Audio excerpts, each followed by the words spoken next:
ke next gen Tata Tiago. Dual tone interior, dual smartphone deck but wireless charger, blind view monitor, kiway. Tek kum ki kaliram, hagador ke bejam, tak sao point rewlak. Just wow. Together we achieve, together we can fly, reaching for the sky. ICFA University, Meghalaya. The all-new Banalari Nexa showroom is now open at Mauyongrim near ISBT. Explore premium Nexa cars, book your favorite, and take a test drive. Nexa. Create, inspire.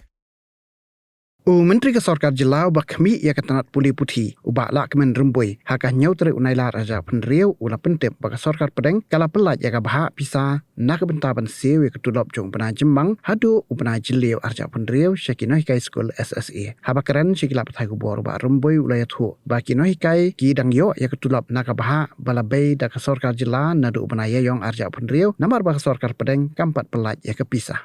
Since the month of April, the central government have not released the salary component under the Samagra Abhiyan scheme. So the teachers, they got the salary only the state share, SSA.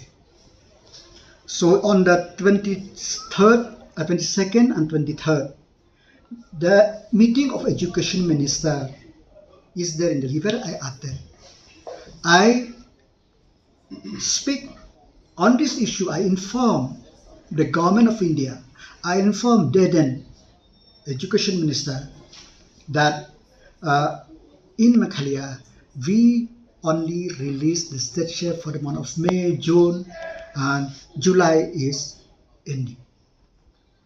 Then after that, the union minister replied that within 1 week they will release, and it is released.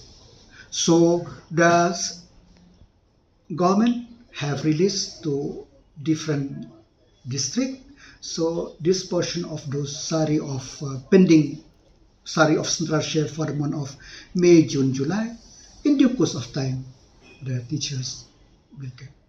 Kanong ba bernihan kadon ha upod usam ha Pdeng ka Assam bat Meghalaya kawe kathem artli ki jela ha ka benta jong ka Assam dan kumba ar phautli ki karkhana red category but ka Central Pollution Control Board kalapin banaya ka te ka than kum ka jaka ka belong critically pollutant hang ta kadon ka air quality monitor ka balapin pa ya ka khubor bala pau perthai ha ka benta jong ka Meghalaya pan dan tang santali ki karkhana red category ka jo ka leer ka baya bentalang hinray ka jingmi jabo ka ya pher de nakata ka daw kini artli ki jela menta kis dang pen khre banthaw ya ka joint action plan